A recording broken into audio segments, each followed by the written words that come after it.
अच्छा, दूसरी तरफ हमने देखा कि कल वकला जो थे वो फिर से सड़कों पे थे। मुझे आज भी याद है राना साहब के आप लोगों ने पीएमएलएन ने वकला तहरीक के अंदर जान डाली थी। उस वक्त अली अहमद कुर्द साहब, मुनीर मलिक साहब जो कल नज़र आए सड़कों के ऊपर, वो आपके साथ थे और आप भी उनके साथ हमरा सड़कों पे थे।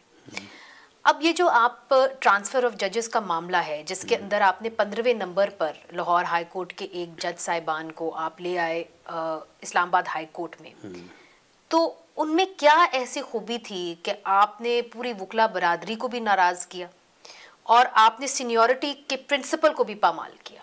नहीं, वकला बरादरी की अगर नाराज़गी की वजह मालूम हो जाए तो बिल्कुल उस वजह को दूर किया जा सकता है और उनकी नाराज़गी का जो है वो अजाला हो सकता है। वो कहते हैं सीनियरिटी के प्रिंसिपल को आपको पामाल नहीं करना चाहिए था। नहीं, सीनियरिटी के प्रिंसिपल को कैसे पामाल हो गया? 15वें नंबर पे थे जी। नहीं, वो चाहे 30वें नंबर पे हो, मामला ये है कि जो आर्टिकल 200 है आइन का, उसे पढ़े।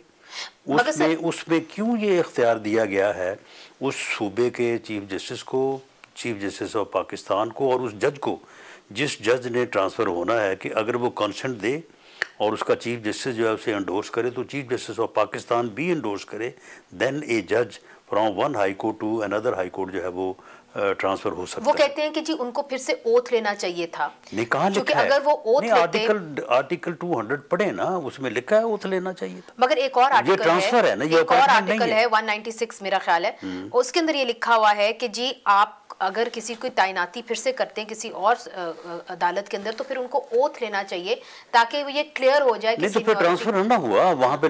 अगर तो आर्टिकल 200 में ये लिखा है कि जज of one high court can be reappointed as जज इन अनदर हाई कोर्ट, तो फिर तो जो है वो ओथ होना चाहिए। और अगर वहाँ पे लफ्ज़ ट्रांसफ़र लिखा है तो फिर कैसे ओथ हो सकता है?